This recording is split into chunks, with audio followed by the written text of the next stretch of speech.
Hi YouTube, it's Janelle here.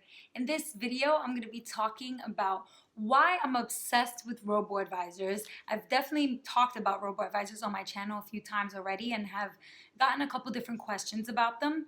So yeah, I have a couple notes here that I want to go over.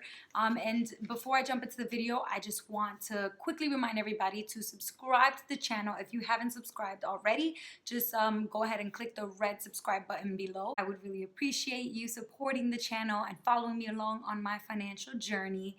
And I also have a Patreon link in the description box below. You can go ahead and click that to check out my Patreon page and consider giving $1 a month if you can find it in your heart and in your budget to give that. And again, I really appreciate all of the support. It all goes directly to continuing to create more content right here on my channel. So let's go ahead and jump in and talk about Robo Advisors. So in my last video, I talked about how I use Betterment, and I definitely talked about suggesting to people that you check out Robo Advising. It's definitely something that a lot of millennials are doing, and even people that are not millennials are doing it. It's very popular and it's growing every single day in popularity. So I think there's a big reason why that's the case, and so I just want to kind of go through a couple of things when it comes to Robo Advisors that I think that everybody should know. So the first thing you need to know is pretty basic. If you're gonna look into a Robo Advisor, it's because you are looking for someone to financially manage your money, your investments. So this means that you ideally, if you've been following the stuff that I say on my channel and also just other general financial advice, that this means that you will have already set aside a savings account with a minimum of 3 months expenses and rent. So that in the case of an emergency, you have that money right there available in cash in your savings account to help you pay for food and rent in the immediate future if an emergency does happen, like you lose your job or you get into an accident and you can't work or something like that.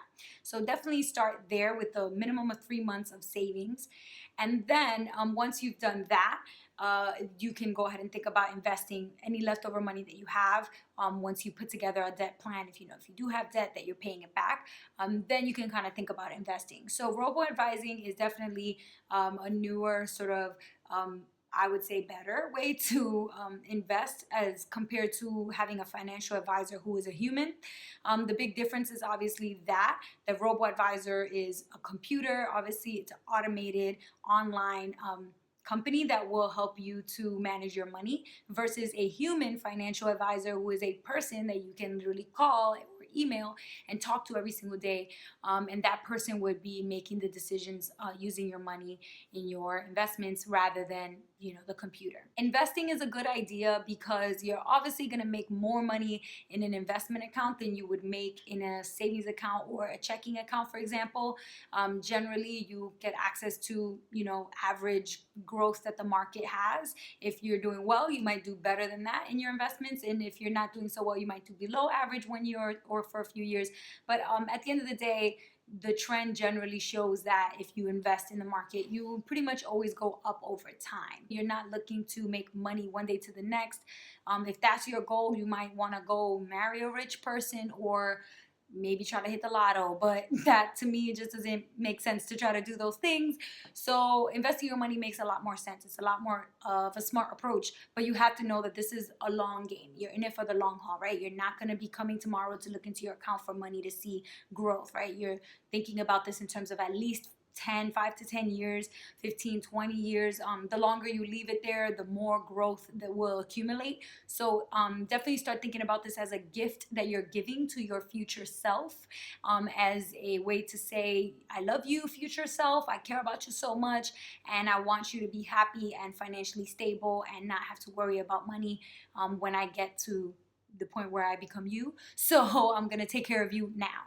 So I definitely think this is a form of self-care for everybody out there who watched a previous video of mine where I talked about self-care. I think there's ways that you can self-care for yourself right now, but there's also ways that you need to self-care for your future self, which I think health is one of those, but I also think financial planning is another one. So definitely think about those things as you put together a plan with your money. When I was mentioning that you could have a human financial advisor, manage your money, the big thing about having somebody actually do that in person, or a human person do it, is that there's different ways that they could charge you to do this. So one of the biggest ways that they charge is by commission, which means that when you make money, they make money. And so I think the danger there is that you're going to be having a person who's going to be chasing potential to make commission, right? So that person is going to be making deals and trades and investing your money in ways that they think they're going to be able to get the most money out of you, right? If they lose all your money, they don't make any money, but they also don't lose any money. So it's it's not a win-win situation. It's more like a win-lose. Like if you lose, only you lose, but if you win, then you and the financial advisor wins. So I don't necessarily think that that is the best way to set up your investments. But there's other ways that they can charge as well. Like there's some that charge an hourly rate, which basically every hour that they spend working on your portfolio or your investments is, you have to pay the hourly rate. And that definitely gets expensive. So it doesn't necessarily make sense to do it that way if you're an average everyday person with an average everyday amount of money. There's also some financial planners who just charge a percentage per year. So the growth that your portfolio made in a year, they would take 1 to 2% of whatever growth that is, which is a little bit more reasonable of a way to charge you. But comparing that to robo-advisors are way cheaper. So if you look at, Wealthfront, Betterment, if you look at, there's even some free robo-advisors like Wise Banyan. I think Charles Schwab even offers some free investment options. But Betterment and Wealthfront, which are the two most popular, most well-known, most successful robo-advisors, their fees are like 0.25%. So comparing that to 1%, which is what most human advisors would charge, you're cutting the cost in 4. You're not cutting it in half, you're not cutting it in a third, you're cutting it in 4. So you really get to save, 75% of what you would normally be spending on a human financial advisor if you choose to go the robo-advisor route, which is why I like this route a lot better. I do think it's important to mention that this is the kind of thing that I wouldn't typically recommend on my channel. Like if you watch some of my tax videos, I always recommend that people do their own taxes if they're not super complicated, and that you learn what exactly the tax process entails. What does it require? What does it all mean? So that you're in control, and you basically are not letting somebody else just charge you hundreds of dollars to do something that you could pretty much do yourself. And also you can, if you learn the systems, you can learn what you can do throughout the year to benefit the most when tax time comes around. So I always kind of recommend things like that. I recommend, when it comes to budgeting, I recommend that people budget themselves. I recommend that you get an app or put together some sort of system where you're pretty much in control of your own money. You should know what's going on, right? You should pretty much be as informed as possible, in my opinion. And so for me to sit up here on my channel and tell you, oh, you should be robo-advising, is kind of strange, because it definitely doesn't align with the other stuff that I've said, which is more like you take control, you should know what's going on, you should be driving, you should be in control. But I think that the big reason why it's okay for me, I think, to invest with robo-advisors rather than human financial advisors is because of the fact that the fees are so much lower. So you're saving, so much more this way. But also because I think it's kind of similar to what I said about taxes, where if you're the kind of person who has a very, very, very complicated situation, if you have a very complicated tax situation, then you probably should go to a tax specialist. If you have an extremely, complicated financial situation, like you have all of a sudden, a great grandma died of yours and left you millions of dollars, that would be amazing. I mean, sorry for your great grandma, but the fact that you get all that money is pretty awesome, right? But so you would need to, one day to the next, all of a sudden be able to manage all this money successfully. So I think that in that case, if you have a really crazy financial situation that's kind of complicated, then maybe it makes sense to go to a financial advisor who's a human, who could be managing it more actively and looking after it for you every day.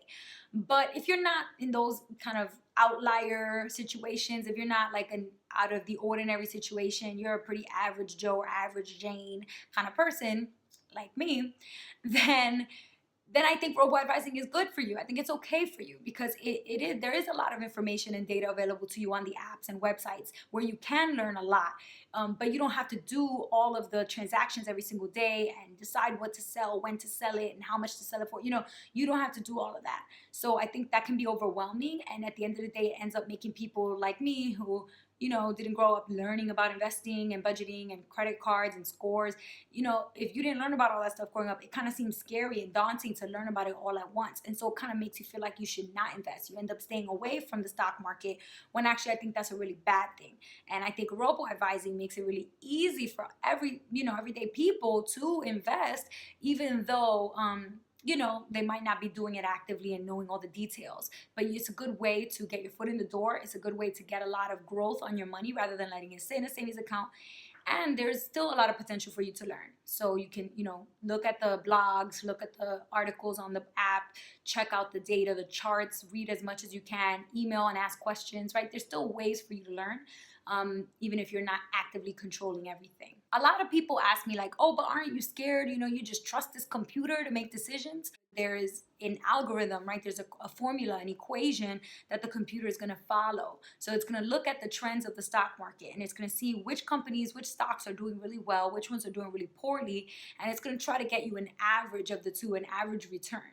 That to me is perfectly fine. If I can get an average return for 20 years straight, I'll be ready to retire with a decent amount of money. But if you pay a human financial advisor to, watch your account every day, to decide when to make moves and sales and transactions and all kinds of things, that person is kind of, responsible for researching the market, for knowing which stocks are doing well, which ones aren't, for knowing when's the best time to sell and when's not a good time to sell. And humans are, by nature, we're emotional. It's really hard for a lot of people to separate their emotions from, from everyday decisions. So to me, it doesn't feel like a huge enough, compelling enough reason to not trust robo-advisors just because it's not an actual human being making your decisions. To me, I feel like it's almost better to remove the emotional component and just have a formula, follow the trends. But if you're not the kind of person who really can get to the point where you trust the computer just yet, then, there's definitely some hybrid options out there where there's, services that have like some computer automation, but you can still talk to people and ask questions and have somebody manage your account. And the price is somewhere in between what you would pay for robo-advisor, which is really cheap, and a human financial advisor, which is more expensive. When you use a robo-advisor, it generally will automatically rebalance your portfolio for you. And I know that sometimes is confusing to understand. So I'm going to do a quick example. Automatically rebalancing basically means that it's going to be tracking your allocation. So when you invest money, you decide how much percentage of your money is going to go to what. So let's do a quick example. Let's say you have $1,000 that you want to invest, and you want half of it to go to the U.S. total stock market. So all of the stocks that are doing well in the United States. And then you want the other half of your money to go to international stocks. So all of the stocks that are doing well in other countries, in foreign countries that are not the U.S. And then that's it. Let's say that's what you decide to do. I definitely don't recommend this. This is just a quick example, but for the purposes of the math, let's say that's the decision that the person made with $1,000. So 50% of 1,000 is going to go to the first stock option, which is U.S. total stock market. So that's $500. And then the other half is another $500 is going to go to the international stocks. But then let's say that the U.S. total stock market is doing really, really well, and all of a sudden you made $100. That's a 20% return. So now your amount that you have in your U.S. total stock market is going to go up to $600. So now you have $600 and you're like, oh man, now I don't have just $1,000 invested. I actually made it 100 back. So I have 1,100 or 1,100. So now your 50% is it changed a little bit.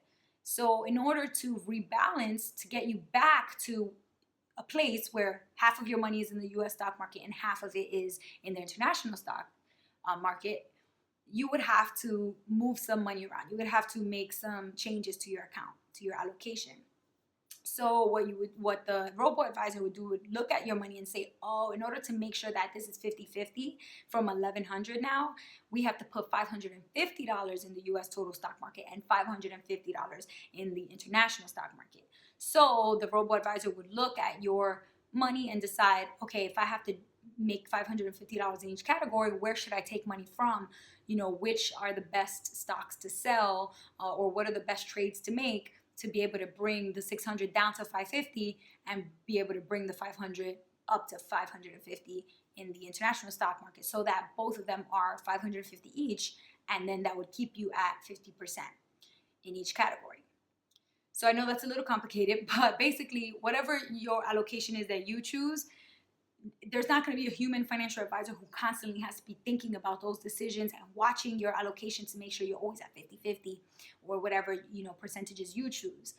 This is going to be something that will automatically happen. The automated system, the Robo Advisor, will be looking for the best trades to make that will save you the most money and that will be the most tax efficient. So when tax time comes around, you don't have to pay a lot of taxes on the trades that were made. So it's kind of like it's automatically happening. And so that removes another thing that you would have to pay a human financial advisor to do for you.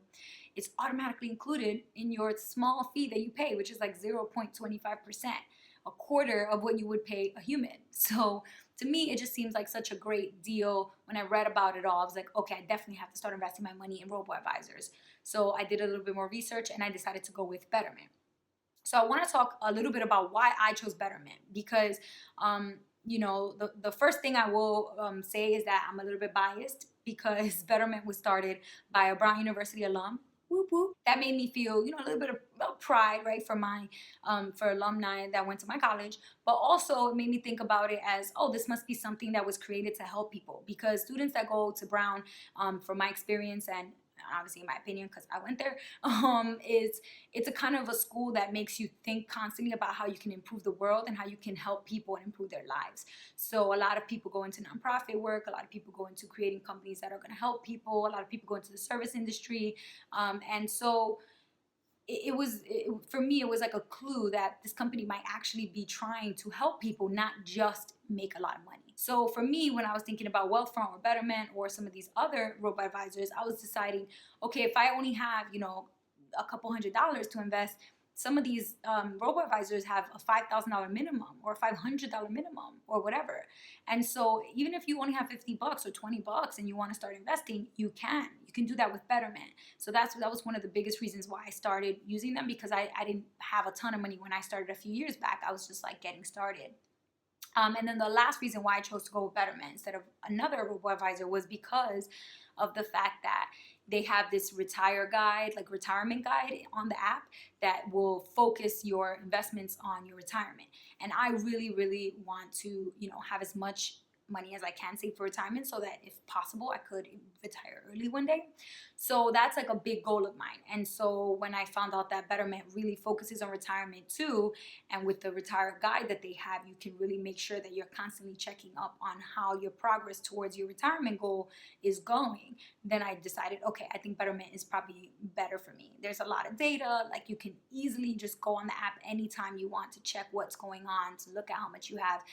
I don't always look at it every single day, but I do try to check it at least every few months, every month, to kind of see where it's at, and also to learn as much as I can about what's happening to my money.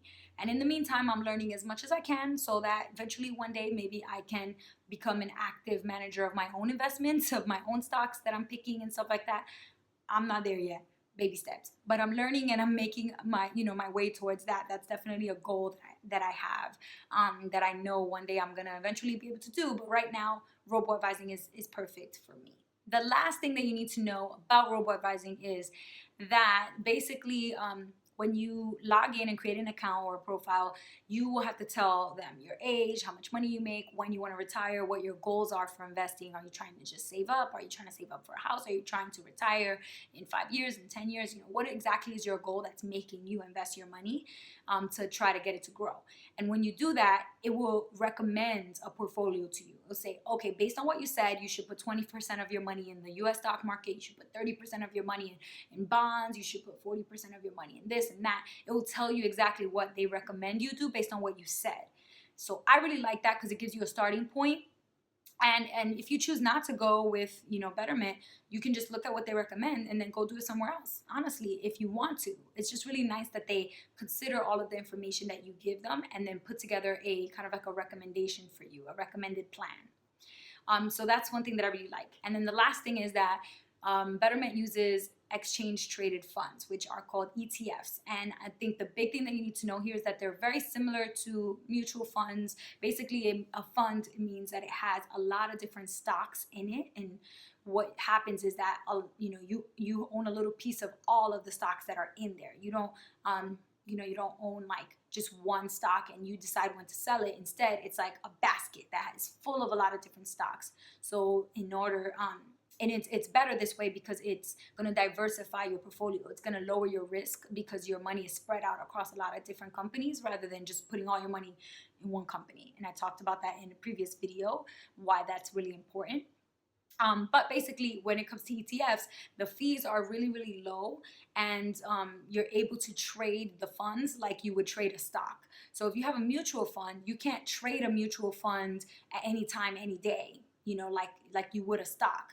If you look at like on Wall Street, if you watch the stock market, you'll see like every single minute of every single day, there's trades being made. People are trading stocks, selling and buying stocks all day long. And mutual funds, you can't do that. You have to wait till the end of the day when the stock market closes to see what the price of the mutual fund is. So that is pretty much everything that I wanted to cover about robo advising. If you have any specific questions about robo advising that you want to ask me, definitely just go ahead and put them in, in the comments below. And if you use Betterment, or if you use Wealthfront, or if you use Wise Banyan, or if you use any robo advising company, definitely let me know, because I want to see what other people are using and what you guys think about your experience with those companies. I right now only have Betterment and Wealthfront, and I use Betterment for my retirement, and I use Wealthfront for general taxable investing. So that's why I kind of use them both to keep them separate. And yeah, I just want to know what other people think about these services, if they're using them or not, and I'm always happy to answer questions. If you have any questions that you want to ask me privately, you can just email me at missbehelpful@gmail.com. Don't forget to subscribe if you haven't already. And that's all I have for you guys. Till next time.